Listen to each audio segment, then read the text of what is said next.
Hi everyone, स्वागत है आप सभी का टीचिंग गोल्स के इस लर्निंग प्लेटफॉर्म पर। आई होप आप सभी लोग अच्छे होंगे। एस्टेट की क्लासेस यहाँ पर चली हुई है और आज आपकी क्लास रहने वाली है साइकोलॉजी की, चाइल्ड डेवलपमेंट एंड पेडागोजी की, सीडीपी की। और इसके अंदर हम नेक्स्ट टॉपिक को स्टार्ट कर रहे हैं। आज एक थ्योरी को डिस्कस करेंगे। ये थ्योरी बहुत इंपॉर्टेंट है। आपके जितने भी टीचिंग एग्जाम्स हो या फिर कोई भी टेट एग्जाम हो, यहाँ से एक क्वेश्चन जरूर आपसे पूछा जाता है। तो मैं उम्मीद करती हूँ कि आज के इस वीडियो को देख करके आपको यहाँ से कोई भी डाउट नहीं रहेगा। और यकीन मानिए, ये मुझे उम्मीद है और मुझे पक्का यकीन भी है कि आपको यहाँ से सारे डाउट्स अपने क्लियर हो जाएंगे। चलिए अपनी इस थ्योरी को स्टार्ट करते हैं। ये जो थ्योरी है वो है कॉग्निटिव डेवलपमेंट थ्योरी, संज्ञानात्मक विकास का सिद्धांत, जीन पियाजे का। जीन पियाजे के बारे में आपको पता रहना चाहिए है। जीन पियाजे, इनका जन्म हुआ था स्विट्जरलैंड में। इनको स्विस साइकोलॉजिस्ट बोला जाता है। ये बायोलॉजिस्ट भी थे, ठीक है। स्विस साइकोलॉजिस्ट इनको बोला जाता है। इनका जन्म हुआ था 1896 में और इनकी जो डेथ हो गई थी वो हुई थी 1980 में। तो इनका ये जो पूरा जन्म का जो काल चला था वो पूरे 84 ईयर्स का था। 84 साल तक ये जिए थे और 84 साल में इन्होंने बहुत अच्छे काम किए हैं। जिसका एक आपको चीज जो अभी पढ़नी है आपको, वो है कॉग्निटिव डेवलपमेंट थ्योरी, जो कि जीन पियाजे के द्वारा दी गई थी। इन्होंने चाइल्ड डेवलपमेंट के ऊपर बहुत ही अच्छा काम किया और इनको चाइल्ड डेवलपमेंट का जनक भी कहा जाता है। बाल मनोविज्ञान का जनक इनको कहा जाता है, बिकॉज इन्होंने बहुत ही एक तरीके से सही यहाँ पर काम किया था। अब आपको ये थ्योरी को पढ़ना है अच्छे से, और इस थ्योरी को पढ़ने से पहले आपको यहाँ पर ये पता होना चाहिए कॉग्निटिव डेवलपमेंट होता क्या है। देखिए, कॉग्निटिव डेवलपमेंट हम जो पीछे मैंने आपके साथ वीडियो डिस्कस करी, जो क्लासेस डिस्कस करी, उसके अंदर भी बहुत बार आया आपका कॉग्निटिव डेवलपमेंट। तो कॉग्निटिव डेवलपमेंट का मतलब होता है जब आपका मानसिक विकास, ठीक है, जब आप चीजों के प्रति सोच पाते हो, अपना डिसीजन अच्छे से ले पाते हो, आप चीजों को रिमेंबर कर पाते हो, रीजनिंग कर पाते हो अच्छे से, आप थिंक कर पाते हो। तो वो सभी किसकी वजह से कर पाते हो? आप अपने मानसिक विकास की वजह से कर पाते हो।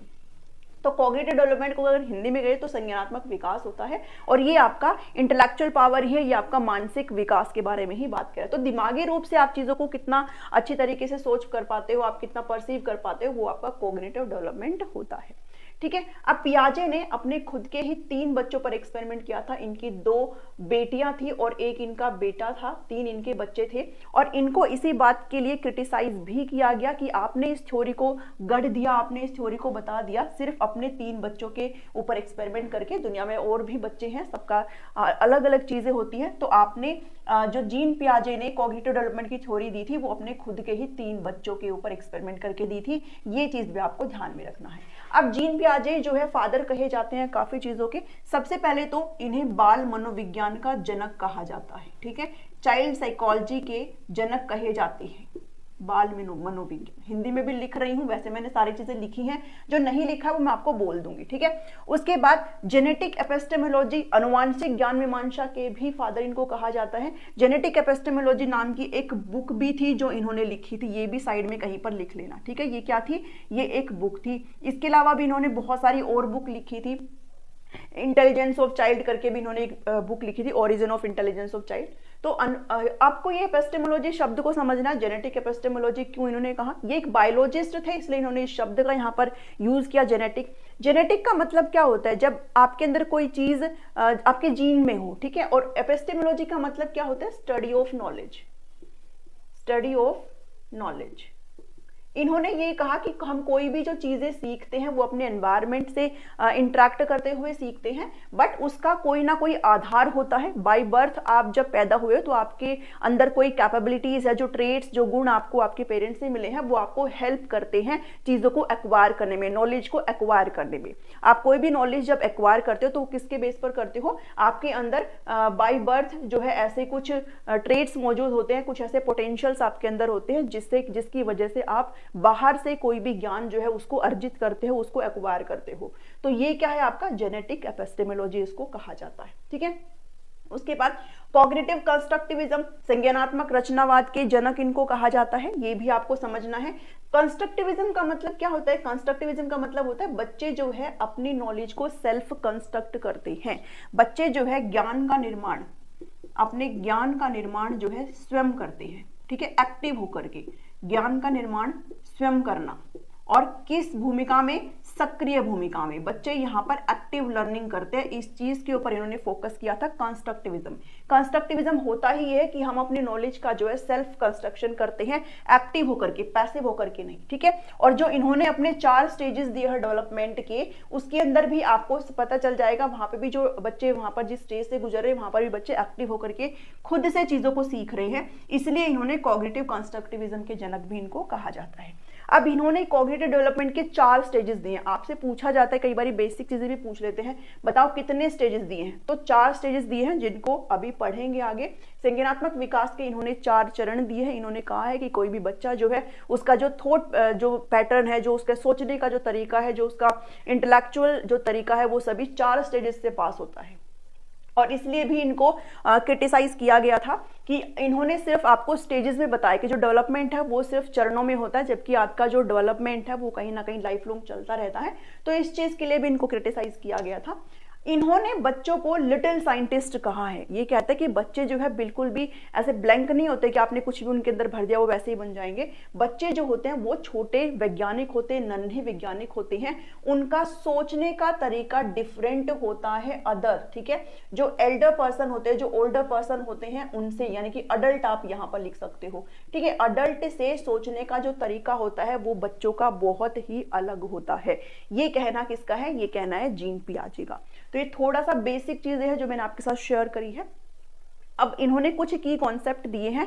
इनकी थ्योरी के मेन चीज है ये की कॉन्सेप्ट। आपने बहुत बार पढ़ा होगा अडेप्टेशन के बारे में, असिमिलेशन, अकोमोडेशन, स्कीमा क्या होता है, इक्विलिब्रेशन क्या होता है। एक एक करके इन चीजों को समझेंगे।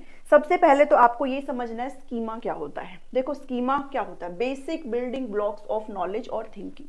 मतलब कि इसका मतलब ये है कि आप कोई भी चीज जब सीखते हो तो आपका कोई उसके बारे में पूर्व नॉलेज है, पूर्व ज्ञान है जो आपने बनाया हुआ है आपके अंदर। कुछ ऐसे बिल्डिंग ब्लॉक्स होते हैं, कुछ ऐसे नॉलेज होते हैं जिसके बेस पर आप बाद में चीजें सीखते हो, ठीक है। अगर आप इस थ्योरी को भी पढ़ रहे हो तो आपके माइंड में इससे रिलेटेड जो कुछ भी चीजें आपके दिमाग में ना, वो आपका स्कीमा है। स्कीमा सबका होता है और स्कीमा जो है वो बाय बर्थ होता है, ठीक है। बाय बर्थ होता है स्कीमा, किसी के भी अंदर बाय बर्थ होता है कि भाई सबके पास स्कीमा होता है। हम किसी के बारे में स्कीमा बना सकते हैं। आप हो सकता है वहां बैठे मेरे बारे में स्कीमा बना रहे हो कि मैं ऐसा पढ़ाती हूँ, मैं वैसा पढ़ाती हूँ, ठीक है। वो सब स्कीमा होता है। और एग्जाम्पल के साथ भी समझेंगे स्कीमा को। आप जनरल फॉर्म में अगर बिल्कुल बेसिक चीज में बात करें तो आप इसको ऐसे ले सकते हो। आप किसी भी ज्ञान का जो आधार है आपके माइंड में, कोई भी नॉलेज के प्रति आपने कोई भी अगर नॉलेज रिसीव करी है किसी भी चीज के बारे में, तो वो आपका क्या है? वो स्कीमा है, ठीक है। और बाद में आपका स्कीमा जो है चेंज होता रहता है, तो वो आपका बाद की प्रोसेस है। तो हम स्कीमा को इतना यहां से समझे, यानी कि बेसिक बिल्डिंग ब्लॉक्स है नॉलेज का, ठीक है। बेसिक है, मतलब आधार है। आप कोई भी सराउंडिंग से अगर आप कोई भी नॉलेज को रिसीव करते हो तो उसके बारे में आपका कोई ना कोई पूर्व ज्ञान आपके अंदर ऑलरेडी निहित है, वही आपका स्कीमा होता है, ठीक है। अब जो बात करते हैं वो अडेप्टेशन की बात करते हैं। अडेप्टेशन मतलब अनुकूलन। जब आप पर्यावरण के अकॉर्डिंग खुद को ढाल लेते हैं, पर्यावरण के अनुसार जब आप खुद को ढाल लेते हैं, खुद को ढालना वो क्या कहलाता है? वो आपका अनुकूलन कहलाता है, ठीक है। जैसे अभी आपका एचटेट का एग्जाम है और आपके पास हो सकता है किसी के पास टाइम ना हो, बट आप खुद को क्या कर रहे हो? खुद को आप अडप्ट कर रहे हो कि हाँ आपको कैसे ना कैसे करके टाइम निकालना है, ठीक है। तो आप खुद को पर्यावरण के अकॉर्डिंग ढाल रहे हो। सिचुएशन कई बारी सेम नहीं होती है, कई बारी आपके फेवर में नहीं होती है, तो आप खुद को एडजस्ट करते हो, खुद को ढालते हो, तो वो आपकी प्रक्रिया क्या कहलाती है? वो अनुकूलन की प्रक्रिया कहलाती है। अब अडेप्टेशन के 2 पार्ट होते हैं, एक होता है असिमिलेशन और एक होता है अकोमोडेशन। इनको एग्जांपल्स के साथ स्टडी करेंगे। सबसे पहले मैं यहां लिख देती हूं, adding new information to existing, अभी आपको समझ में आ जाएगा, एग्जिस्टिंग नॉलेज कह लो या फिर स्कीमा कह लो, ठीक है। मैंने यहां पर एक लाइन लिखी है। इसका मतलब यह है, मैं आपको एक एग्जांपल लेकर के बताती हूँ। एक बच्चे का स्कीमा है, एक बच्चे ने एक स्कीमा बनाया है। उसने एक बुक देखी और बुक के अंदर उसको एक डायग्राम दिखा डॉग का, ठीक है। उसने एक डायग्राम देखा किसका? डॉग का, यानी कि कुत्ते का। उसने देखा डॉग के 4 पैर होते हैं, एक पूंछ होती है, ठीक है, और वो काले रंग का होता है। उसने देखा डायग्राम के अंदर कुत्ता जो है वो काले रंग का है, उसके 4 पैर है और एक पूंछ होता है। अब ये उसका स्कीमा बन गया कि ये कुत्ता होता है और वो कुत्ते के 4 पैर होते हैं, एक पूंछ होती है और काले रंग का होता है, ये उसका स्कीमा है। अब वो गया पार्क में उसने देखा कि एक ऐसा ही एक जानवर है जो कि सफेद रंग का है या फिर कह लो गोल्डन कलर का है और उसके भी 4 पैर है। उसने वहां पर एक डॉग को ही देखा है और उसने देखा कि ये वही मतलब सेम जानवर है भाई, ये तो वो कुत्ता ही है क्योंकि इसके भी 4 पैर हैं और इसके भी एक पूंछ है। और बट उस कुत्ते ने क्या किया, उस कुत्ते ने किया बार्क, यानी कि उस कुत्ते ने भौंका। ठीक है, उस कुत्ते ने क्या किया, भौंका। और अब की बार उसका जो कलर है वो किस कलर का है, व्हाइट कलर का है। अब बच्चे को हो गया डिसइक्विलिब्रियम। अब आप कहेंगे डिसइक्विलिब्रियम क्या है? इक्विलिब्रेशन आपने यहाँ पर यानी कि संतुलन होता है इन दोनों का। बच्चा यहाँ पर बैलेंस बनाने की कोशिश करता है, या तो असिमिलेशन या फिर अकोमोडेशन। बच्चा यहाँ पर बैलेंस बनाने की कोशिश करता है और ये जो बैलेंस बनाने की प्रोसेस है वही आपकी इक्विलिब्रेशन कहलाती है। इसको मैं यहाँ पर लिंक अप करके बताऊंगी। ठीक है, बच्चे का स्कीमा था, उसने कुत्ता देखा, 4 पैर का था, एक पूंछ थी, काले रंग का होता है। पार्क में गया अपने पेरेंट्स के साथ, उसने देखा कि भाई ये जानवर तो भौंक भी रहा है और उसके तो व्हाइट कलर का है। तो उसने क्या कहा, अब उसको डिसइक्विलिब्रियम हो गया। मतलब पहले वो जिस संतुलित ज्ञान के साथ जी रहा था, अब उसको वो असंतुलित हो गया। अब उसको लगा कि ये क्या चीज आ गई। फिर उसके पेरेंट्स ने उसको कहा कि बेटा ये डॉग ही है और डॉग काले रंग का भी होता है, डॉग भौंकता भी है, डॉग व्हाइट कलर का भी होता है, डॉग गोल्डन कलर का भी होता है। तो उसने क्या किया, उसने अब इस नई इंफॉर्मेशन को अपने एग्जिस्टिंग नॉलेज के साथ ऐड कर दिया। ठीक है, उसने अपनी इस नई इंफॉर्मेशन को, कि जरूरी नहीं है कुत्ता काले रंग का ही हो, जरूरी नहीं है कि वो सिर्फ 4 पैर का और एक पूंछ का, वो भौंकता भी है, वो सफेद रंग का भी होता है, वो गोल्डन रंग का भी होता है। ठीक है, और वो छोटे भी हो सकते हैं, फर वाले भी हो सकते हैं, कैसे भी हो सकते हैं, लंबे भी हो सकते हैं। तो उसने अपनी इस नई इंफॉर्मेशन को अपने एग्जिस्टिंग नॉलेज या फिर कह लो एग्जिस्टिंग स्कीमा के अंदर ऐड कर लिया। जब आप अपने एग्जिस्टिंग स्कीमा जो आपके माइंड में ऑलरेडी है उसके अंदर जब आप कोई नई चीज ऐड करते हो तो उसे असिमिलेशन बोला जाता है, यानी कि आत्मसातीकरण हम इसको बोलते हैं। आपका पूर्व ज्ञान है, पहले से पूर्व आपका कोई स्कीमा है, उसके अंदर आपने कोई नई जानकारी ऐड कर दी तो वो आपका असिमिलेशन हो जाता है। ठीक है, इसके अंदर आपका जो स्कीमा है वो सेम रहता है, स्कीमा जो है वो सेम है, यानी कि कुत्ते का ही स्कीमा यहाँ था, कुत्ते का यहाँ है, स्कीमा सेम रहता है। अब एक और नेक्स्ट डे, अब जब इसने सारी चीजें अपनी ऐड ऑन कर ली तो फिर से वो इक्विलिब्रियम स्टेट में आ गया, फिर से उसने संतुलित कर लिया अपने ज्ञान को। अब नेक्स्ट डे वो फिर से पार्क में जाता है, अब की बार वो एक बिल्ली को देखता है। ठीक है, अब की बार वो क्या देखता है, एक बिल्ली को देखता है, एक कैट को देखता है और देखता है कि कैट जो है वो तो म्याऊं करती है। ठीक है, कैट क्या करती है, म्याऊं करती है। ठीक है, मैं आपको एग्जांपल के लिए बता रही हूँ, कैट तो म्याऊं करती है।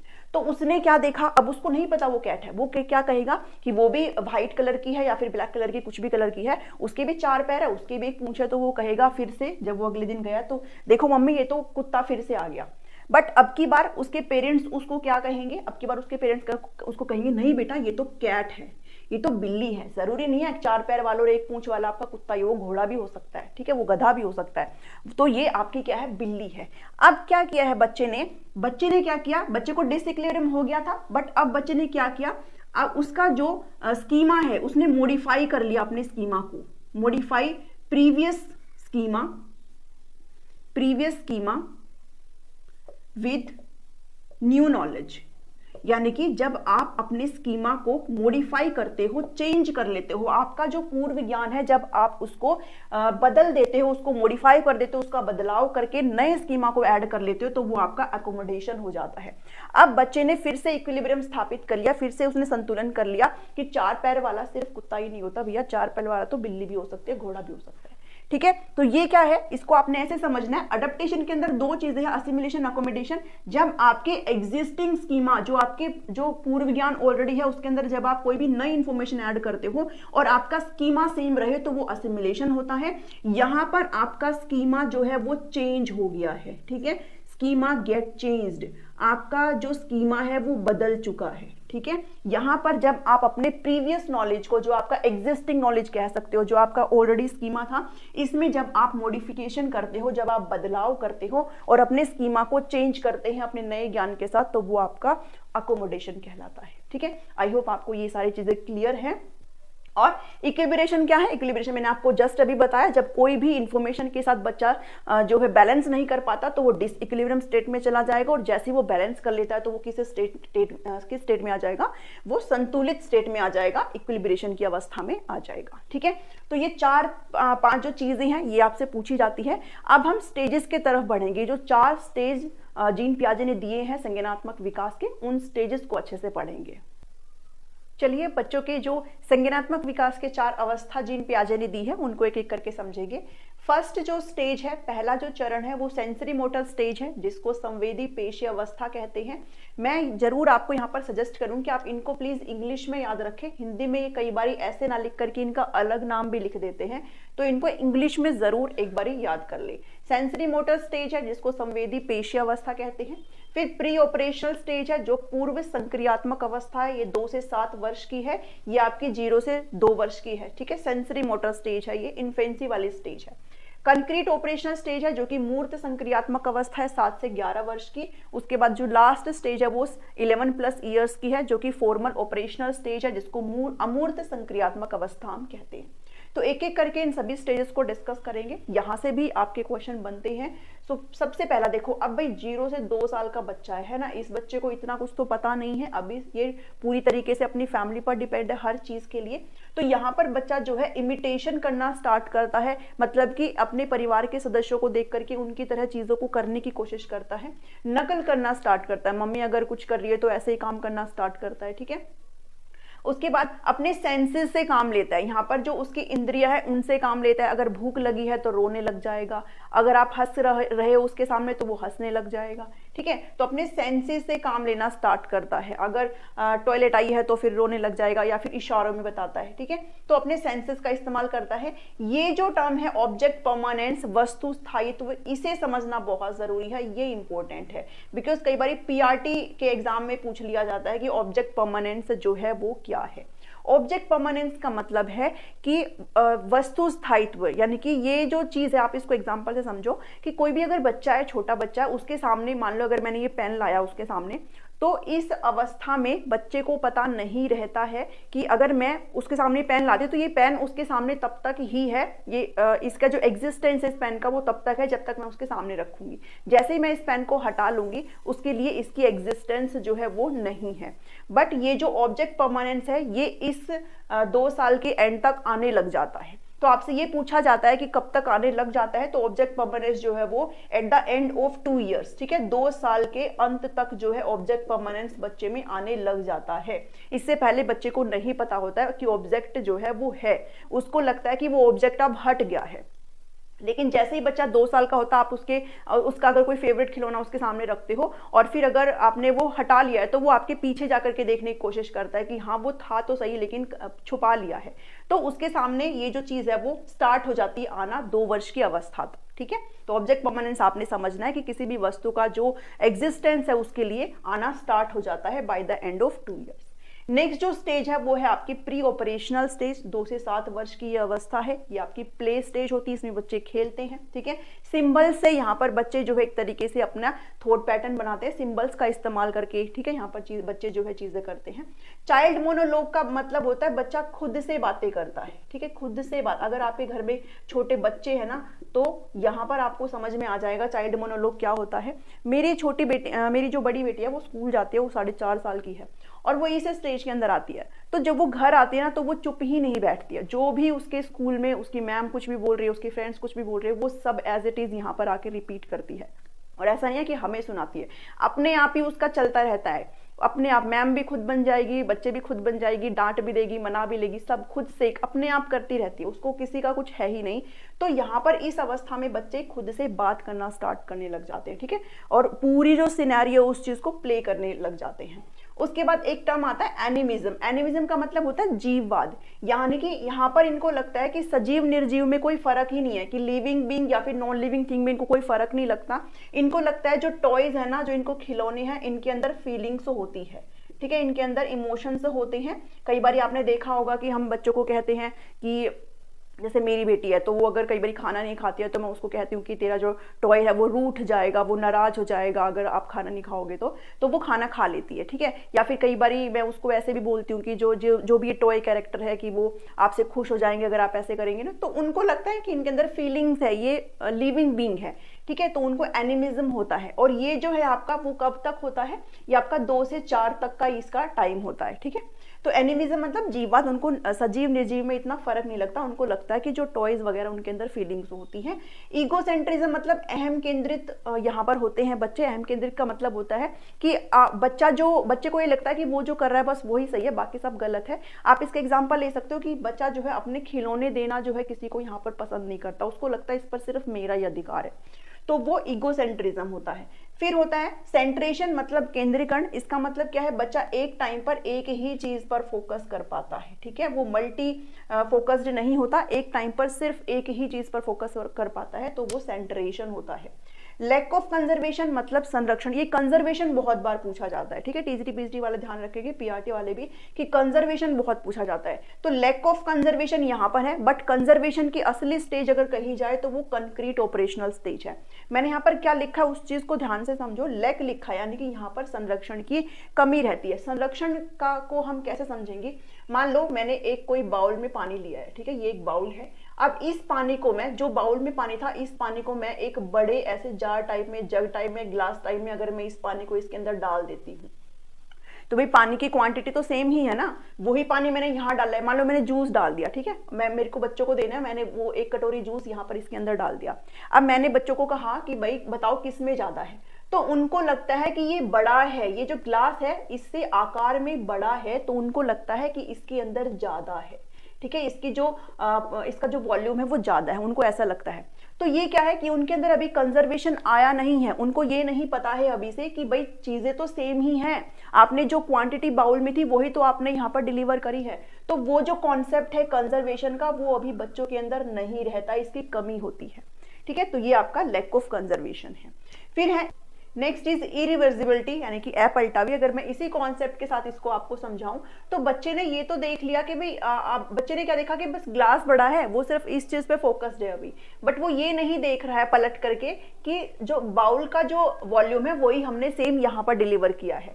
तो यहाँ पर बच्चे के अंदर इरिवर्सिबिलिटी है, बच्चा अपलटावी की स्थिति में है। इसको हम ऐसे सीखेंगे, अगर मैं बच्चे को 4 × 5 20 अगर बच्चा करता है तो बच्चे से अगर मैं ये पूछूं कि भाई 5 × 4 क्या होगा, तो वो नहीं बता पाएगा, ठीक है। फिर उसको टेबल फिर से पढ़ना पड़ेगा, तो वो एक टाइम पे एक ही चीज पर फोकस कर पाता है। यहाँ पर बच्चे इरिवर्सिबिलिटी के अंदर होते हैं, अगर एक चीज आप उन्होंने कर दी है तो वो रिवर्स में उसको नहीं बता पाते, ठीक है। तो वो इरिवर्सिबिलिटी होती है। इस यहाँ पर बच्चे जो है सिंबल बेस्ड थॉट करते हैं, यहाँ पर बच्चे सिंबल्स का इस्तेमाल करते हुए सारी चीजें करते हैं।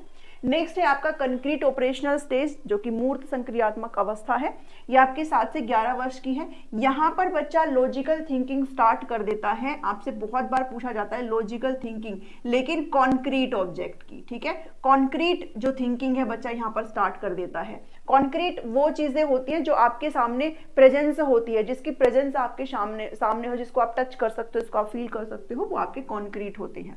एब्स्ट्रैक्ट आपका जो ख्यालों में भी आप चीजें सोच सकते हो, ठीक है, जो आपके सामने ना हो। तो आपसे पूछा जाता है, यहाँ पर कंफ्यूजन क्या हो जाती है कि आपको पूछ लेते हैं बताओ लॉजिकल थिंकिंग कहाँ स्टार्ट होती है, तो हम उसे कंक्रीट मार्क करेंगे। बट अगर आपसे पूछा जाए कि एब्स्ट्रैक्ट थिंकिंग कहाँ स्टार्ट होती है, तो फिर एब्स्ट्रैक्ट थिंकिंग आप फॉर्मल ऑपरेशन स्टेज में मार्क करेंगे, ठीक है।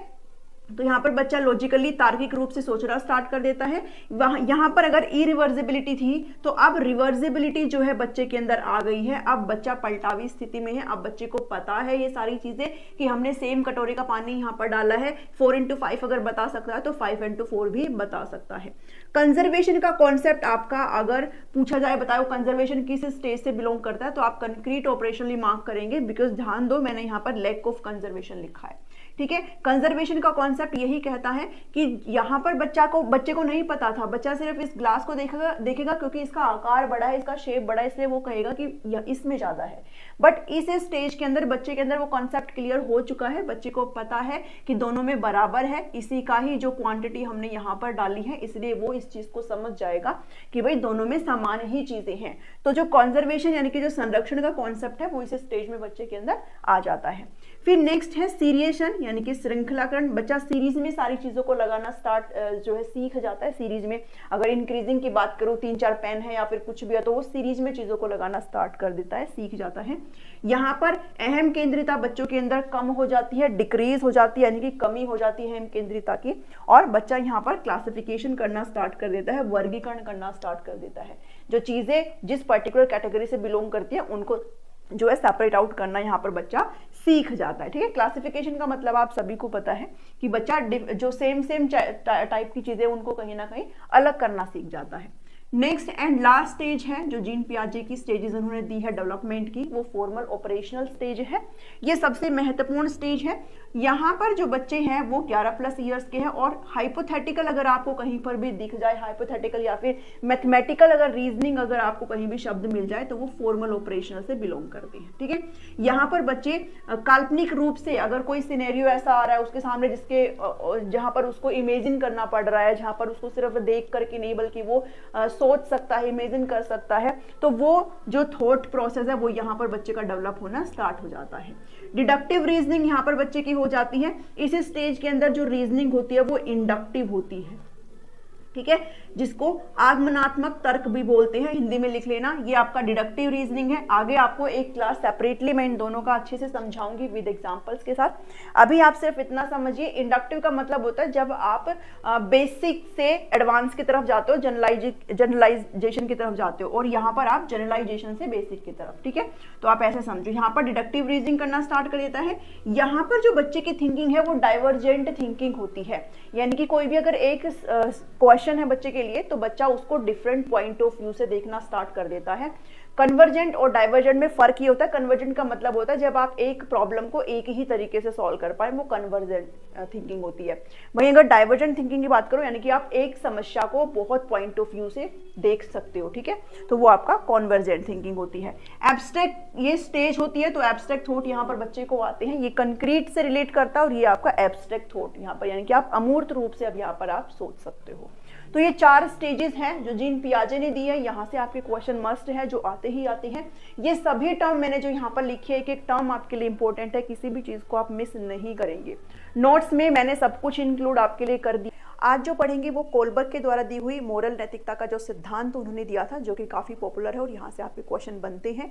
कई बार पियाजे से भी बन जाते हैं, बट मैक्सिमम जो टाइम आपके क्वेश्चन बनते हैं वो कोलबर्ग की थ्योरी से ही बनते हैं, बिकॉज ये वाली थ्योरी जो है आपकी कंप्लीट है और फेमस है, जबकि जो पियाजे की जो थ्योरी थी, नैतिक विकास की जो थ्योरी थी, वो इनकम्प्लीट थी। उन्होंने उस पर कंप्लीट वर्क नहीं किया था बिकॉज वो बाद में कॉग्निटिव डेवलपमेंट पर स्विच कर गए थे। तो आपको जो है उसी चीज़ को लिंक करते हुए यहाँ पर चलना है। और आज अपनी क्लास को स्टार्ट करते हैं। पसंद आए तो इसको ज़रूर लाइक करिएगा, सब्सक्राइब कर लीजिए चैनल को अगर नहीं किया है तो। देखिए, नैतिक विकास का सिद्धांत, और ये आपका दिया गया था लॉरेंस कोलबर्ग के द्वारा। अगर आपसे कोई पूरा नाम पूछे तो लॉरेंस कोलबर्ग आप यहाँ पर पूरा नाम बताएंगे। ये एक अमेरिकन साइकोलॉजिस्ट थे, ठीक है, अमेरिकन साइकोलॉजिस्ट थे, अमेरिकी मनोवैज्ञानिक थे, हिंदी में भी आप लिख सकते हो,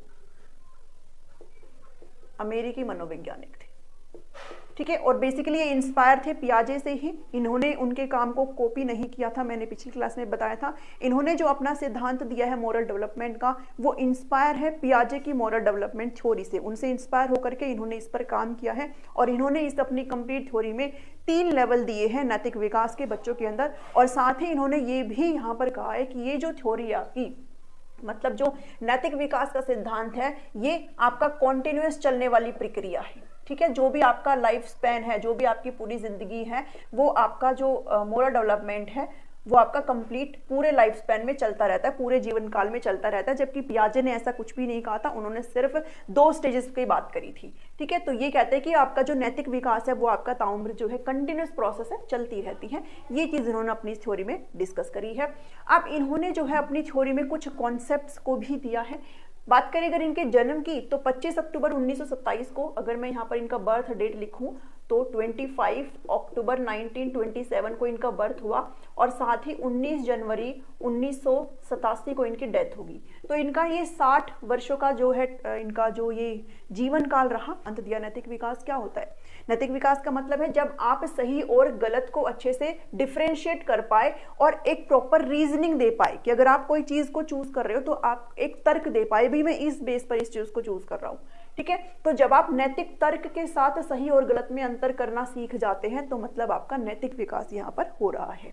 तो ये बात है। अब अपने इस 60 साल के कार्यकाल में उन्होंने इस सिद्धांत को दिया जैसे हम अभी पढ़ रहे हैं। बट एक इंटरेस्टिंग चीज़ ये है कि इनकी जो मृत्यु हुई थी ना, वो नेचुरल डेथ नहीं थी, बल्कि इन्होंने सुसाइड किया था। ठीक है, ये कुछ एक पैरासाइटिक इन्फेक्शन से पीड़ित थे और उसकी वजह से इतना डिप्रेशन में चले गए कि इन्होंने जो है सुसाइड अटेम्प्ट यहाँ पर किया था। तो नेचुरल मृत्यु इनकी नहीं थी। ठीक है, तो ये बेसिक से जानकारी है, आई होप आपको पता रहनी चाहिए है। चलिए अब बढ़ते हैं फटाफट से अपनी इस थ्योरी में। इन्होंने कुछ कॉन्सेप्ट दिए थे। ठीक है, मोरल रियलिज्म में क्या होता है, मोरल डिलेमा में क्या होता है, मोरल रीजनिंग, मोरल कोऑपरेशन। जैसे पियाजे ने बात करी थी किसके बारे में, स्कीमा के बारे में बात करी थी, असिमिलेशन के बारे में बात करते हैं, अकोमोडेशन के बारे में बात करते हैं, इक्विलिब्रेशन के बारे में बात करते हैं। ऐसे इन्होंने भी कुछ टर्म्स दिए थे। इन टर्म्स को, इन थ्योरी, इसकी जो थ्योरी है इस पर बढ़ने से पहले आपको ये टर्म्स यहाँ पर पता होना चाहिए है। देखिए, मोरल रियलिज्म का मतलब मैंने आपके साथ पिछली क्लास में भी स्टडी किया था।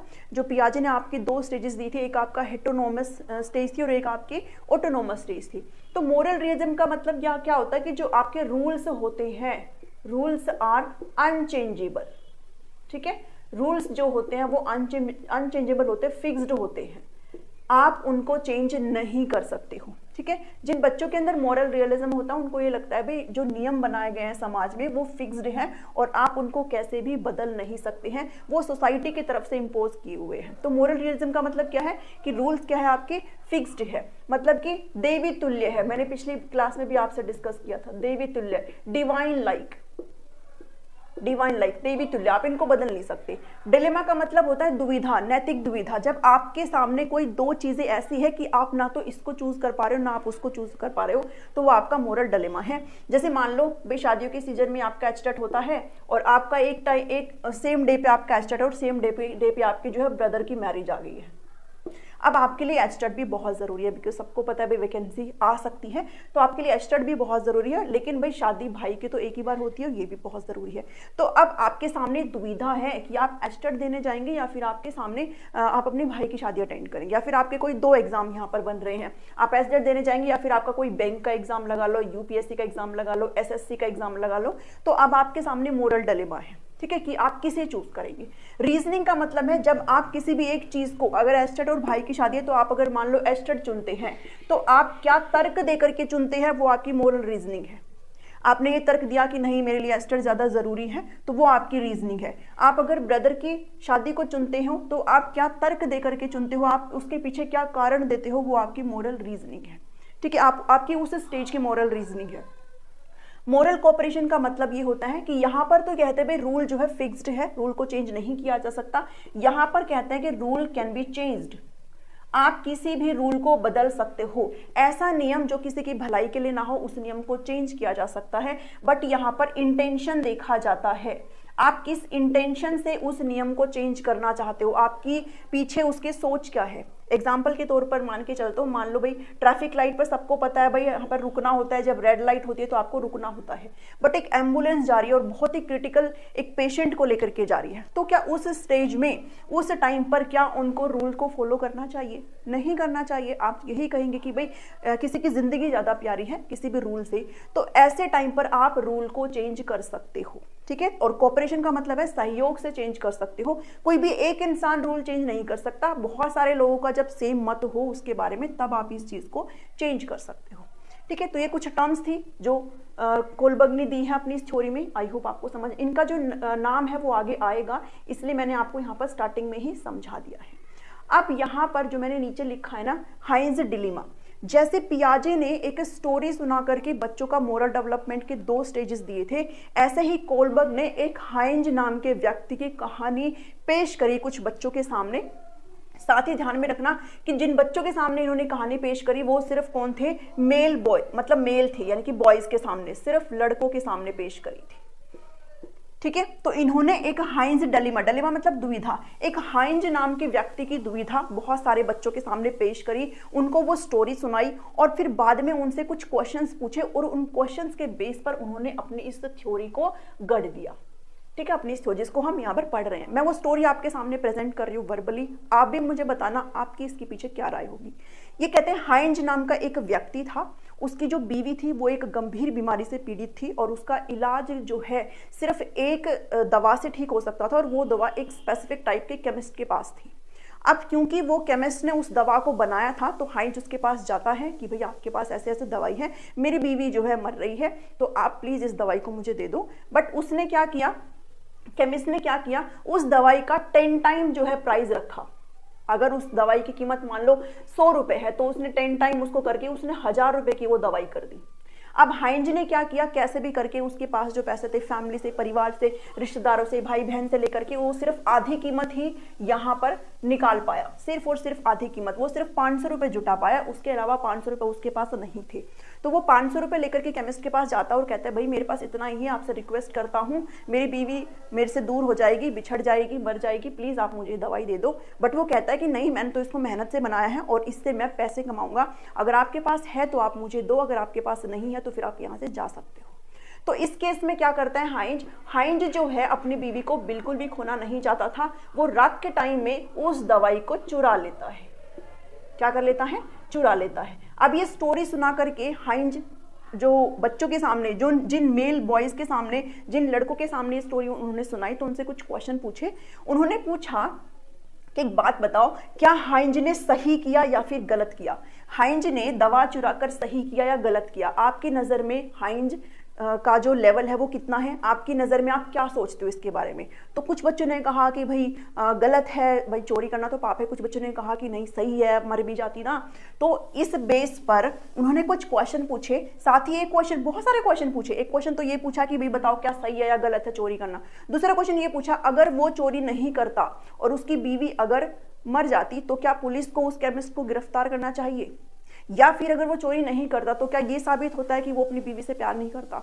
ऐसे कुछ क्वेश्चंस उन्होंने पूछे और ये जो क्वेश्चन है वो 10 से 16 साल के लड़कों से क्वेश्चन पूछे गए थे। सिर्फ ये बात जरूर ध्यान में रखना, बिकॉज यहाँ पर कैरल गिलिगन नाम की एक महिला आती है, कैरल गिलिगन नाम की एक महिला आती है जो इनको क्रिटिसाइज करती है, इनकी इस थ्योरी को, कि आपने सिर्फ मेल जो एस्पेक्ट है सिर्फ उसको अपनी थ्योरी में शामिल किया। क्या लड़कियों की कोई भूमिका नहीं होती? क्या लड़कियों की कोई मोरालिटी नहीं होती? क्या लड़कियों की कोई थिंकिंग पावर नहीं होती? आपने सिर्फ और सिर्फ बॉय सैंपल को शामिल करके थ्योरी बनाई है। इसलिए कैरल गिलिगन, आपसे पूछा जाता है किन्होंने क्रिटिसाइज किया इस थ्योरी को, तो कैरल गिलिगन नाम की महिला ने इस थ्योरी को क्रिटिसाइज किया गया है। और साथ ही ये भी कहा है कि लड़कियों की अपनी एक सोच की जो क्षमता है वो होती है, तो आप इसको इग्नोर नहीं कर सकते हो। तो अब जितने भी ये 10 से 16 साल के लड़के थे, उन्होंने जो जो आंसर किए उसके बेस पर उन्होंने मोरल डेवलपमेंट के इस थ्योरी के 3 लेवल दिए हमें। एक लेवल है आपका जिसको प्री कन्वेंशनल लेवल बोलते हैं, दूसरा जो लेवल है उसे हम कन्वेंशनल लेवल बोलते हैं, और तीसरा है जो कि पोस्ट कन्वेंशनल लेवल कहलाता है। आपसे पूछा जाता है कि लेवल कितने दिए हैं इस थ्योरी में, तो लेवल दिए हैं 3। और अगर जब हम स्टेजेस की यानी कि चरणों की बात करते हैं, चरण कितने दिए हैं, तो चरण दिए हैं 6। स्तर अगर पूछे जाए तो स्तर 3 और स्टेज दिए हैं 6। हर लेवल में 2 स्टेज काउंट है, इसलिए 2 इसके 2 इसके 2 इसके और आपके 6 स्टेज यहाँ पर बन जाते हैं। क्वेश्चन आपसे यहीं से ही पूछा जाता है। ये जो चीजें थी वो आपको समझनी थी, अगर आप ये समझ पाते तब आपको ये चीजें समझ में आएगी। ठीक है, अब प्री कन्वेंशनल लेवल को जो बोला जाता है वो डिस्ट्रीब्यूटिव रियलिज्म बोला जाता है। डिस्ट्रीब्यूटिव रियलिज्म यानी कि वितरणात्मक यथार्थवाद। ठीक है, ये जरूर ध्यान में रखना, स्टार लगा लो इस लेवल को। इस लेवल को क्या बोला जाता है, चलो बाद में बताते हैं। डिस्ट्रीब्यूटिव रियलिज्म का मतलब होता है कि यहाँ पर जो मोरालिटी है, इस लेवल के अंदर जो मोरालिटी है वो आउटसाइड इम्पोज्ड है, यानी कि बच्चों के अंदर कोई भी मोरालिटी नहीं है, कोई भी नैतिकता बच्चों के अंदर नहीं है, और मोरालिटी जो है वो बाहरी है, आउटसाइड मोरालिटी इम्पोज्ड यानी कि थोपी गई है बाहर से, बच्चों के ऊपर थोपी जा रही है बाहर से। ठीक है, कि आपको अच्छा बनना है, तो वो आउटसाइड मोरालिटी है इस स्टेज के अंदर। और यहाँ पर इस स्टेज के अंदर जो बच्चे आते हैं वो आपके 4 से 10 वर्ष के आते हैं, ये भी ध्यान में रखेंगे। ठीक है, तो 4 से 10 वर्ष के बच्चे भी कितना ही सोच पाते हैं, उनके अंदर इतनी मोरालिटी नहीं आती है। और इस लेवल को, इस प्री कन्वेंशनल लेवल को हम लोग डिस्ट्रीब्यूटिव रियलिज्म बोलते हैं। यहाँ पर जो है बच्चों के अंदर नैतिकता नहीं होती है। अब इसके अंदर जो पहली स्टेज होती है वो ओबीडियंस और पनिशमेंट यानी कि दंड और आज्ञा अभिमुखता, उन्मुखता, बहुत सारे इसके हिंदी में नाम हो जाते हैं। इसका मतलब यह है कि बच्चे सिर्फ और सिर्फ कैसे माने, सिर्फ और सिर्फ किसके लिए कैसे मानते हैं, सिर्फ पनिशमेंट से बचने के लिए ही बातें मानते हैं इस स्टेज के अंदर। ठीक है, इस स्टेज के अंदर वो बच्चे आते हैं जो सिर्फ और सिर्फ पनिशमेंट से बचने के लिए काम करते हैं और कुछ भी नहीं, उनको इसके अलावा और कुछ नहीं पता होता है। उनको बस ये पता है अगर मैं ये काम नहीं करूंगा, ये मैं बात नहीं मानूंगी, तो फिर मेरे पेरेंट्स मेरे पे डांटेंगे मुझे या फिर मुझे मेरी पिटाई करेंगे। ठीक है, तो सिर्फ पनिशमेंट से बचने के लिए यहाँ पर चीजों को माना जाता है इस स्टेज के अंदर। सेकेंड जो स्टेज है वो है इंडिविजुअलिज्म। इंडिविजुअलिज्म एंड एक्सचेंज की स्टेज है। व्यक्तिगतता और विनियम, हिंदी में इसके अलग अलग नाम हो सकते हैं। इस स्टेज को टिट फॉर टैट की अवस्था भी कहा जाता है। टिट फॉर टैट, और टिट फॉर टैट तो आप सबको पता है, जैसे को तैसा। बच्चों के अंदर मोरालिटी नहीं है, आउटसाइड इम्पोज्ड है इस पूरे लेवल के अंदर, जिसके अंदर 2 स्टेज होती हैं। यहाँ पर जो बच्चे होते हैं वो पूरे ईगोसेंट्रिज्म के अंदर है, अहम केंद्रिता के अंदर है, कि बच्चों को सिर्फ ये लगता है कि कोई चीज अगर मैं मान रहा हूं तो उसमें मेरा क्या फायदा है, मेरा क्या फायदा। वो यहाँ पर सेल्फ इंटरेस्ट की स्टेज आप इसको कह सकते हो, सेल्फ इंटरेस्ट की स्टेज। ठीक है, यानी कि स्वयं, और इंटरेस्ट क्या होता है, रुचि, भाई देख लेना। ठीक है, सेल्फ इंटरेस्ट की स्टेज इस अवस्था को बोला जाता है। यानी कि बच्चा यहाँ पर खुद का जो इंटरेस्ट है वो देखता है, कि बच्चा ये देखता है कि कोई भी चीज करने में उसका क्या भला है। और टिट फॉर टैट का मतलब ये होता है कि इस स्टेज में बच्चा ये सोचता है कि तूने मेरी पेंसिल तोड़ी तो मैं भी तेरी पेंसिल तोड़ूंगा। ठीक है, तूने मेरे को धक्का मारा, मैं भी तेरे को धक्का मारूंगा। टिट फॉर टैट की अवस्था है, तू जैसे करेगा मैं वैसे ही करूंगा। ठीक है, इसलिए इसको क्या बोला जाता है, इसलिए इसको इंडिविजुअलिज्म और एक्सचेंज की अवस्था बोला जाता है। साथ ही इसको पर्सनल रिवार्ड ओरिएंटेशन भी बोला जाता है। बहुत सारे इसके नाम हैं, पर्सनल रिवार्ड ओरिएंटेशन। ठीक है, इसको ये नाम से, ये बहुत सारे नाम से बोला जाता है। इंस्ट्रूमेंटल रिलेटिविस्ट ओरिएंटेशन के नाम से भी इसको जाना जाता है। तो आप अगर अपने नोट्स बना रहे हैं तो ये सारे नामों को लिख लेना। इस स्टेज के अंदर बच्चा सिर्फ पनिशमेंट से बचने के लिए चीजें मानता है, और इस स्टेज के अंदर बच्चा सिर्फ अपना फायदा देखता है कि उसका उस चीज में क्या बेनिफिट है ये चीज मानने में। ठीक है, उसके बाद आती है सेकेंड स्टेज, कन्वेंशनल, यानी कि परंपरागत और रूढ़िगत स्तर आता है। ये जो अवस्था होती है वो आपकी 10 से 13 वर्ष की अवस्था होती है। यहाँ पर जो है एक तरीके से एडोलेसेंस लेवल के बच्चे आते हैं। यहाँ पर जो है मोरल रियलिज्म है, मोरल, इस स्टेज को मोरल रियलिज्म, स्टेज नहीं लेवल है ये। ठीक है, इस लेवल को मोरल रियलिज्म लेवल बोला जाता है। यहां पर तो कोई भी था नहीं, इम्पोज बाहरी तरफ से जो है नैतिकता इम्पोज करी जा रही थी बच्चों के ऊपर। यहां पर बच्चों के अंदर नैतिकता तो आ चुकी है, नैतिकता तो है, लेकिन वो क्वेश्चन नहीं कर सकते हैं। अगर कुछ भी चीजें गलत हो रही है तो वो क्वेश्चनिंग नहीं कर सकते। उनके अंदर इतनी नैतिकता नहीं आई कि वो क्वेश्चनिंग करके पूछ ले कि ये तो हो रहा है तो गलत हो रहा है, क्यों हो रहा है ऐसा। तो वो उनके अंदर नैतिकता है, बट उनको ये लगता है कि कोई भी जो नियम बनाए हैं वो समाज में बनाए हैं और हमें समाज का हिस्सा रहते हुए उन नियम को मानना जरूरी है। ठीक है, तो मोरल रियलिज्म का मतलब रूल्स आप बदल नहीं सकते, आप नियमों को चेंज नहीं कर सकते हो। ठीक है, तो ये आपकी कन्वेंशनल लेवल है। इसके अंदर आपके 2 स्टेज आती है, गुड इंटरपर्सनल रिलेशनशिप और आता है law and order orientation. Good interpersonal relationship का मतलब क्या होता है, यहां पर जो बच्चा है रूल्स को मानने की कोशिश करता है ताकि वो अच्छा बन सके। तो इस अवस्था को गुड बॉय और गुड गर्ल की स्टेज भी बोला जाता है। यानी कि यहाँ पर बच्चे जो है चीजें तभी मानते हैं जब उनको ये लगता है कि मैं ये काम करूंगा तो मैं अच्छा बन जाऊंगा। आपने क्लासरूम में देखा होगा ना, जैसे अगर कोई बच्चा काम नहीं करके लाता तो वो दूसरा बच्चा फट से जाके कहेगा मैम ये तो काम नहीं करके लाया, ताकि उसको प्रेज मिले कि वो गुड बन जाए, दूसरों के गुड बुक्स में आने के लिए यहाँ पर बच्चे चीजें ऐसे मानते हैं। ठीक है, तो गुड बॉय गुड गर्ल की अवस्था भी इसको कहा जाता है। नेक्स्ट जो है वो है लॉ एंड ऑर्डर ओरिएंटेशन। ये इंपॉर्टेंट चीजें हैं। लॉ एंड ऑर्डर ओरिएंटेशन मतलब स्ट्रिक्टली आपको कानून को फॉलो करने वाले यहाँ पर आते हैं, जिनकी मोरालिटी ऐसी होती है। अगर मैं हाइंज के केस की बात करूं तो ये जो बच्चे हैं वो क्या कहेंगे, हाइंज को बिल्कुल भी स्टील नहीं करना चाहिए है, हाइंज को चोरी बिल्कुल नहीं करनी चाहिए, बिकॉज चोरी करना गलत बात होती है। बच्चे क्वेश्चनिंग नहीं कर पाते हैं, बच्चे चीजों को सोच नहीं पाते, बियॉन्ड थिंकिंग नहीं कर पाते हैं कि अगर उसने चोरी नहीं की तो उसके आउटकम्स क्या हो जाएंगे। उन्हें सिर्फ इतना पता है कि लॉ कुछ कानून व्यवस्था है जो बनाई गई है, हमें उनको मानना है, दैट्स इट। इसलिए उनकी क्या थिंकिंग होगी कि हाइंज को चोरी नहीं करनी चाहिए। ठीक है, एक एग्जांपल अगर और लेके चलूं तो रेड लाइट वाला जो मैंने आपके साथ एग्जांपल बताया था कि अगर कोई क्रिटिकल पेशेंट है तो ये बच्चे क्या कहेंगे कि नहीं, चाहे कुछ भी हो जाए रेड लाइट को जंप नहीं करना है। ठीक है, नेक्स्ट जो स्टेज आती है, लेवल आता है ये आपका पोस्ट कन्वेंशनल है। इसको morality of cooperation, morality of cooperation यानी कि सहयोग की नैतिकता, सहयोग की नैतिकता। और ये आपके साथ मैंने भी डिस्कस किया है कि इसके अंदर क्या करते हो आप रूल को चेंज कर देते हो, इंटेंशन देखा जाता है, आप किस वजह से आप नियमों को बदलना चाहते हो, ठीक है। तो इसी लेवल के अंदर क्या है, ये लेवल जो है बहुत कम लोग, सिर्फ 10 से 15% लोग ही इस लेवल तक पहुंच पाते हैं, ये भी ध्यान में रखना। और ये आपका 13+ तक की एयर हो जाती है, ठीक है, 13+ अडल्ट लेवल तक की सारी चीजें हो जाती हैं। यहाँ पर 10 से 15% लोग पहुंच पाते हैं। अगर बात करूं 5th वाली स्टेज की, जो कि सोशल कॉन्ट्रैक्ट ओरिएंटेशन है, सामाजिक अनुबंध अनुमुखता है, यहां अगर इसकी बात करें, इसमें जो बच्चे आते हैं वो क्या सोचते हैं, ऐसे नियम, ऐसे कानून जो हमारी भलाई के लिए ना हो, हमें उनको बदल देना चाहिए। रेड लाइट वाला एग्जांपल है, तो ये बच्चे क्या कहेंगे, इनकी मोरालिटी इतने यहाँ पर डेवलप, यहाँ पर जो है मोरालिटी अपनी अब पर्सनल तरीके से हो चुकी है, ठीक है। अब इस लेवल के अंदर जो मोरालिटी है वो ना तो समाज की तरफ से थोपी जा रही है, ना वो आउटसाइड तरफ से थोपी जा रही है, बल्कि यहाँ पर बच्चों की जो है सेल्फ मोरालिटी आ चुकी है, यानी कि खुद की नैतिकता आ चुकी है। अब बच्चे क्वेश्चनिंग कर सकते हैं, ठीक है। अब बच्चे सोच सकते हैं, लोगों के पॉइंट ऑफ व्यू से परे जाकर के सोच सकते हैं कि ये चीज हो रही है तो मतलब ये चीज गलत हो रही है, ये चीज हो रही है तो मतलब ये चीज सही हो रही है, ठीक है। अब वो क्वेश्चनिंग कर सकते हैं यहाँ पर, इसलिए इसको सेल्फ मोरालिटी की अवस्था भी कहा जाता है। अब इसमें क्या कहेंगे बच्चे, भाई रूल को तोड़ दो अगर कोई रूल आपके भले के लिए नहीं हो। हाइंज को बिल्कुल चोरी कर लेनी चाहिए है, क्योंकि अगर बीवी नहीं रहेगी, ऐसे रूल का क्या फायदा जिससे किसी की जान चली जाए। रेड लाइट को, ट्रैफिक को, रेड लाइट जो है उसको तोड़ देना चाहिए, एम्बुलेंस को, बिकॉज मरीज जो है वो कहीं ना कहीं चला जाएगा अगर हम ये चीजें नहीं करते हैं।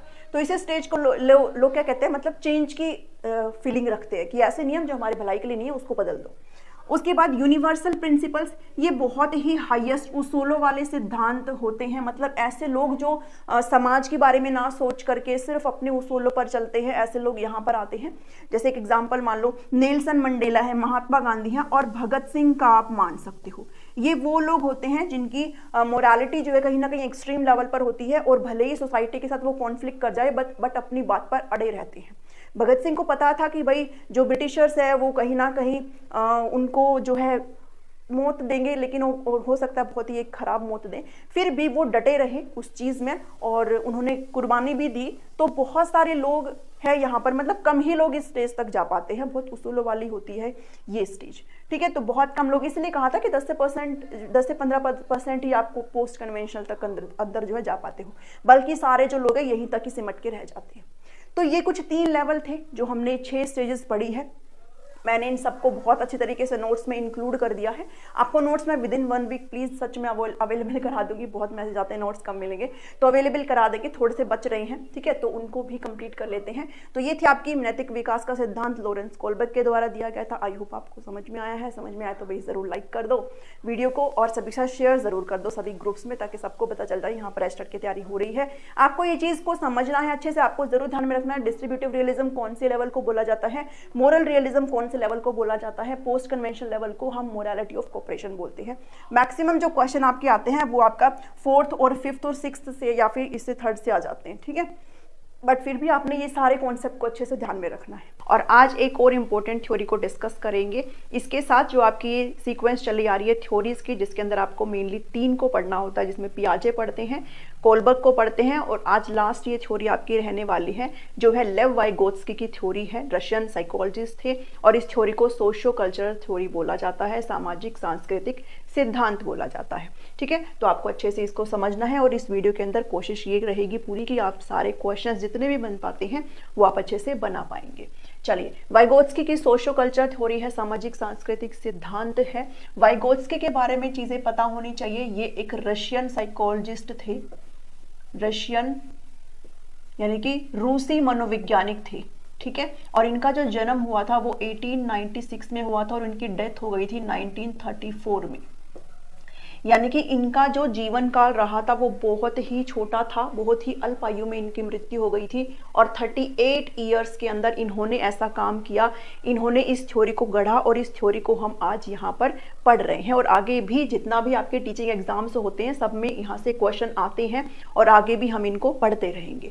तो इस अल्प आयु में भी इन्होंने अपनी एक बहुत ही इंपॉर्टेंट थ्योरी दी है जिसको हम अभी पढ़ रहे हैं। इन्होंने बेसिकली बात करी है कॉग्निटिव डेवलपमेंट के बारे में ही बात करी है। इनकी थ्योरी को कॉग्निटिव डेवलपमेंट थ्योरी बोला जाता है, संज्ञानात्मक विकास की थ्योरी ही है ये।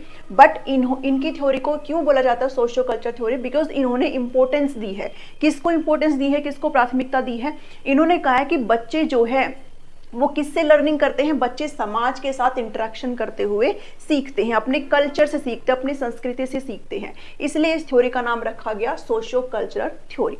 ठीक है, अगर इस थ्योरी के बारे में आगे बढ़ें तो ये बात करते हैं चाइल्ड जो है अपने ज्ञान का निर्माण खुद से करते हैं। और जब हम ये बोलते हैं कि हम कंस्ट्रक्ट करते हैं अपनी खुद की नॉलेज को, तो आपके दिमाग में आ रहा होगा कंस्ट्रक्टिविज्म, कंस्ट्रक्टिविज्म जिसको हम बोलते हैं रचनावाद। ठीक है, तो जो वाइगोत्स्की है वो रचनावादी ही है। ठीक है, रचनावाद हम इसको बोलते हैं और वाइगोत्स्की एक तरीके से रचनावादी है। कौन से हैं? सामाजिक रचनावादी है। तो वाइगोत्स्की कौन से रचनावादी है भाई? सामाजिक रचनावादी। ये भी आप ध्यान में रखेंगे, यानी कि सोशल कंस्ट्रक्टिविस्ट है। इनको फादर ऑफ सोशल कंस्ट्रक्टिविज्म भी कहा जाता है। ये आप अच्छे से अपने नोट्स में इंक्लूड कर लेंगे अगर आप बना रहे हैं। अगर आप मेट से लेंगे तो आपको ये चीजें अपने आप लिखी हुई वहां पर मिल जाएगी। ठीक है, तो सोशल कंस्ट्रक्टिविज्म के जनक माने जाते हैं सोशल कंस्ट्रक्टिविज्म है, क्योंकि इन्होंने सोसाइटी को इंपॉर्टेंस दी है। ये कहते हैं बच्चे जब सीखते हैं तो हम समाज से सीखते हैं। कोई भी बच्चे की जो लर्निंग होती है, उसकी जो डेवलपमेंट होती है, वो किससे होती है? वो समाज से होती है। अब इन्होंने कहा कि चाइल्ड जो है अपने ज्ञान का निर्माण खुद से करते हैं। इसके बारे में तो पियाजे भी बोलते हैं कि बच्चे जो है एक्टिव होकर के अपने ज्ञान का निर्माण खुद से करते हैं। तो दोनों के बीच में डिफरेंस क्या है? दोनों के बीच में डिफरेंस है, पियाजे ने इंपॉर्टेंस दी है भाई किसकी? मैचुरेशन को। वो जेनेटिक्स को मानते हैं भाई बाय बर्थ ही बच्चे के अंदर एक स्कीमा होता है। और स्कीमा क्या है? एक स्ट्रक्चर है जिसकी वजह से हम बाहरी जो है इंफॉर्मेशन को एक्वायर करते हैं। तो पियाजे बात करते हैं स्कीमा के बारे में, बात करते हैं अकोमोडेशन के बारे में, बात करते हैं जो हम पहले पढ़ चुके हैं। तो पियाजे कहते हैं कि बच्चे जो अपने ज्ञान का निर्माण कैसे करते हैं? उनके अंदर बाय बर्थ स्कीमा होती है और वो एक्टिव होकर के अपने ज्ञान का निर्माण करते हैं। जबकि वाइगोत्स्की कहते हैं कि हम भी एक्टिव होकर के अपने ज्ञान का निर्माण खुद से करते हैं, बट हम जो लर्निंग करते हैं वो कहाँ से करते हैं? सामाजिक इंटरेक्शंस, यानी कि सामाजिक अंत्यक्रिया करते हुए। तो हमें यही पढ़ना है। इन्होंने कहा है कि जो 3 बेसिक एलिमेंट्स है कॉग्निटिव डेवलपमेंट की, इनकी जो थ्योरी है संज्ञानात्मक विकास की, जिसको सोशल कल्चरल थ्योरी बोला जाता है। क्यों बोला जाता है मैंने आपके साथ डिस्कस किया, क्योंकि इन्होंने इंपॉर्टेंस दी है सोसाइटी को, इन्होंने कल्चर को इंपॉर्टेंस दी है। तो आपसे पूछा जाता है इस थ्योरी के 3 बेसिक एलिमेंट्स क्या हैं? तो इन्होंने कहा है कि आप कॉग्निटिव डेवलपमेंट को सेपरेट नहीं कर सकते हो। आपका जो कॉग्निटिव डेवलपमेंट है, जो बच्चे की जो लर्निंग है, वो इन्हीं तीनों से हो रही है। सबसे पहले आपका सोशल इंटरेक्शन है, फिर कल्चर है और फिर क्या आती है? लैंग्वेज आती है।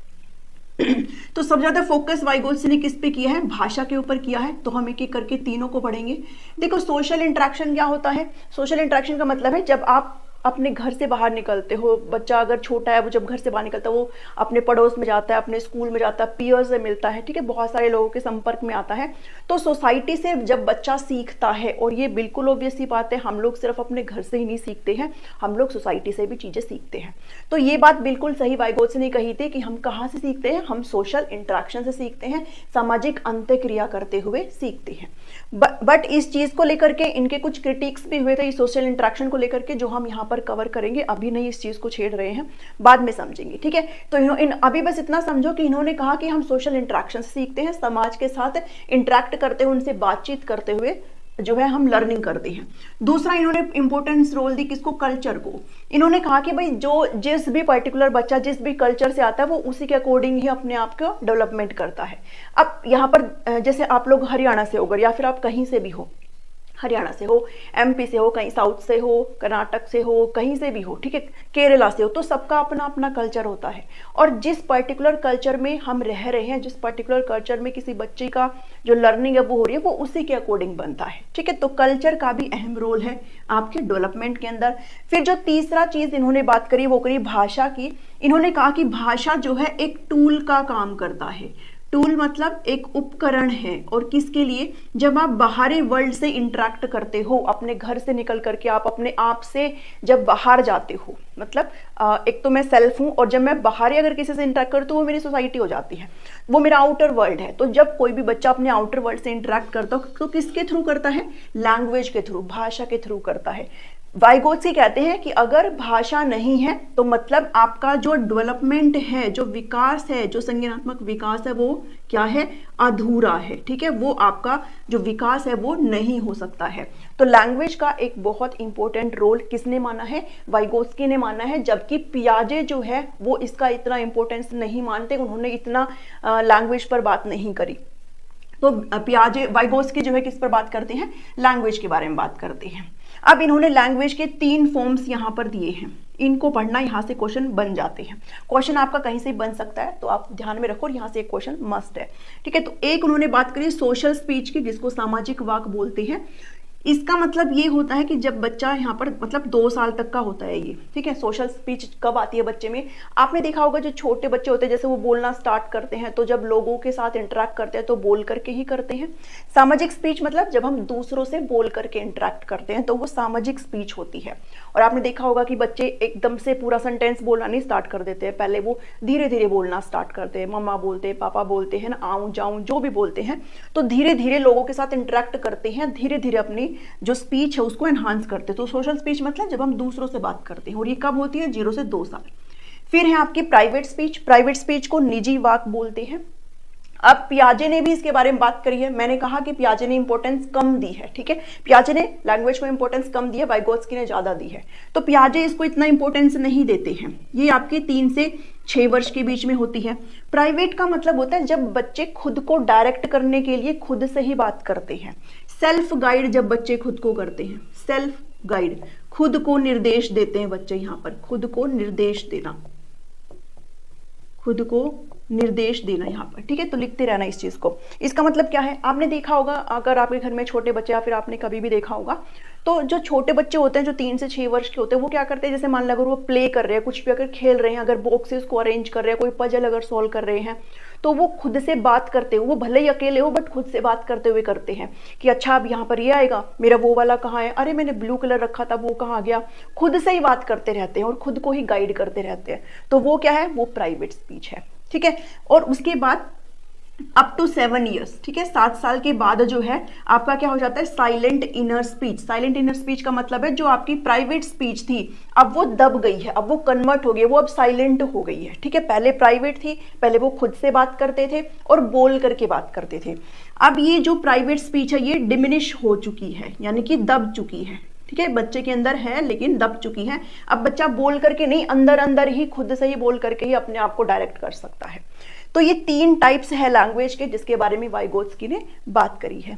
अब जब हम बात करते हैं लैंग्वेज की, तो पियाजे और वाइगोत्स्की के बीच में एक डिफरेंस हो रहा है। मैं अपनी नेक्स्ट क्लास में इन दोनों के बीच में जो डिफरेंस है, जितने भी डिफरेंस है उसको जरूर इंक्लूड करूंगी, बट अभी मेन देख लेते हैं। तो पियाजे सबसे पहले बात करते हैं थोड़ा सा बेसिक डिफरेंस, लैंग्वेज की अगर बात करते हैं, थॉट की अगर बात करते हैं, तो उसके बारे में बात करें। पियाजे कहते हैं पहले डेवलपमेंट होता है फिर लर्निंग होती है, यानी कि पियाजे कहते हैं पहले विकास होता है और बाद में हम सीखते हैं। ठीक है, हिंदी में लिखते रहना, पहले विकास होता है बाद में हम सीखते हैं। जबकि वाइगोत्स्की कहते हैं कि पहले लर्निंग होती है, पहले हम सीखते हैं एंड देन क्या होता है? बाद में डेवलपमेंट होता है। ठीक है, ये दोनों डिफर करते हैं अपने अपने ओपिनियंस में। और जब लैंग्वेज की बात आती है तो पियाजे कहते हैं पहले थॉट आते हैं, थॉट मतलब विचार, पहले विचार आते हैं किसी भी बच्चे में, देन बाद में लैंग्वेज आती है, बाद में भाषा आती है। पहले विचार आते हैं बच्चे में और बाद में क्या आती है? भाषा आती है। जबकि वाइगोत्स्की कहते हैं नहीं, पहले भाषा आती है बच्चे में, फिर बाद में क्या आता है? थॉट आता है, यानी कि विचार आता है। तो ये डिफरेंस है। डिफरेंस और भी है, उस चीज को हम नेक्स्ट वीडियो में अच्छे से कंप्लीट डिस्कस करेंगे, बट अभी इस चीज को लैंग्वेज वाले पोर्शन को समझाने के लिए बता रही हूँ कि पियाजे और वाइगोत्स्की में जो मेजर डिफरेंस क्या है कि पियाजे बोलते हैं पहले तो विकास होता है बाद में हमारी लर्निंग होती है, जबकि वाइगोत्स्की कहते हैं कि नहीं, पहले लर्निंग होती है बाद में डेवलपमेंट होता है। इस चीज को बहुत इंपॉर्टेंट मार्क करके याद रखना। ठीक है। और पियाजे कहते हैं क्योंकि इन्होंने लैंग्वेज के ऊपर इतना फोकस नहीं किया, तो ये कहते हैं पहले थॉट आती है बाद में लैंग्वेज, जबकि वाइगोत्स्की कहते हैं भाषा के बिना तो कुछ भी नहीं है। भाषा जो है आप आउटर वर्ल्ड के साथ कम्युनिकेट करते हुए करने के लिए आप भाषा का इस्तेमाल करते हो। आप सोसाइटी के साथ इंटरेक्ट कैसे करोगे, सोसाइटी के साथ आप कैसे वार्तालाप करोगे जब आपके अंदर भाषा ही नहीं है। ठीक है, तो भाषा पहले आती है और बाद में विचार आता है। अब एक चीज और जो वाइगोत्स्की कहते हैं कि जो थॉट है, भाषा और जो विचार है, लैंग्वेज और जो थॉट है, वो शुरुआती साल में तो पैरेलल चलते रहते हैं बच्चे के अंदर, यानी कि समानांतर चलते रहते हैं। और जैसे जैसे बच्चा 3 साल तक का होता जाता है, तो 3 साल के मतलब जैसे जैसे बच्चा 3 साल का होने को होता है, वैसे वैसे जो भाषा और विचार है वो क्या हो जाते हैं, मर्ज हो जाते हैं। फिर से समझो इस चीज को, जो लैंग्वेज और जो थॉट है वो स्टार्टिंग में बच्चे के पैरेलल चलते रहते हैं, समांतर चलते रहते हैं, लेकिन जैसे बच्चा 3 साल के करीब होने को आता है, जैसे जैसे बच्चा 3 साल का होता रहता है, वैसे वैसे दोनों आपस में क्या हो जाते हैं, मर्ज हो जाते हैं। ये कहना है वाइगोत्स्की का। तो ये बहुत बार कई बार पूछा जाता है, इस चीज को भी जरूर ध्यान में रखिएगा। ठीक है, तो हमने इतना यहां से अच्छे से कवर कर लिया है। अब इन 3 बेसिक एलिमेंट के अलावा कुछ और भी बेसिक टर्म्स है जिसके बारे में वाइगोत्स्की बात करते हैं, जो कि आपके लिए समझना बहुत जरूरी है। अगर आपने कभी सीटेट भी दिया है या फिर कभी अगर एचटेट दिया है तो आपने देखा होगा यहाँ से क्वेश्चन बन जाते हैं। और ये दूसरी इंपॉर्टेंट टर्म्स कौन सी है, आपने जेडपीडी का नाम सुना होगा, जोन ऑफ प्रॉक्सिमल डेवलपमेंट, जिसको निकटवर्ती विकास क्षेत्र बोलते हैं, समीपस्थ विकास क्षेत्र भी लिखा जाता है, समीपवर्ती विकास क्षेत्र, कुछ भी हिंदी में बहुत सारे नाम हो जाते हैं। ठीक है, दूसरा आपने स्केफोल्डिंग सुना होगा, और फिर आपने MKO यानी कि मोर नॉलेजेबल अदर, अधिक जानकार अन्य के बारे में आपने सुना होगा। अब इन टर्म्स को हम अच्छे से डिस्कस करेंगे। इसके लिए आपको मैं एग्जांपल बताती हूँ। जैसे मान लो अगर कोई बच्चा है, कोई पजल अगर सोल्व कर रहा है, तो एक तो होता है कि वो खुद से अगर जितना भी वो काम खुद से कर सकता है, तो जैसे मान लो अगर वो खुद से बिना किसी हेल्प के जो पजल वो सोल्व कर सकता है, जितना भी पजल का पार्ट वो सोल्व कर सकता है, वो उसका क्या है, वो उसका लेवल ऑफ एक्चुअल डेवलपमेंट है, यानी कि वो जो खुद से कर सकता है। और फिर मान लो अगर वो पजल में उलझ गया और उलझने के बाद उसको हेल्प चाहिए और उसके फादर उसको हेल्प कर देते हैं, तो वो हेल्प मिलने के बाद उसने वो कंप्लीट पजल को सोल्व कर दिया।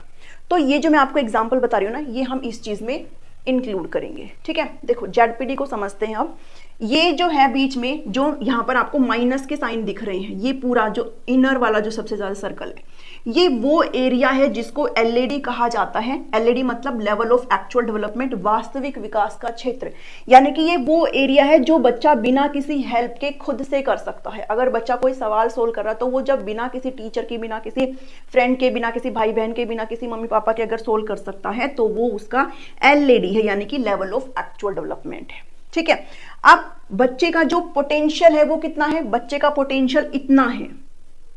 ये जो सेकंड वाला जो सर्कल है ना, बच्चे का जो पोटेंशियल है वो इतना है, मतलब वो इतना कर सकता है, उसके अंदर उतनी पोटेंशियल है उसके अंदर कि वो इतना कर सकता है। लेकिन कब कर सकता है, जब उसको एक बढ़िया हेल्प मिल जाए।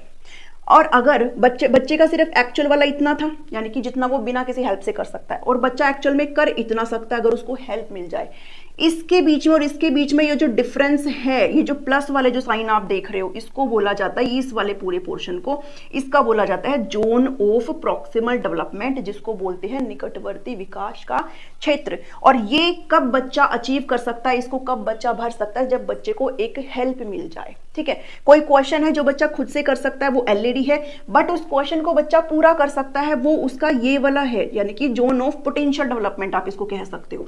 Zone of proximal development ZPD है, आप इसको LPD, level of potential development, यानी कि बच्चे का पोटेंशियल इतना है।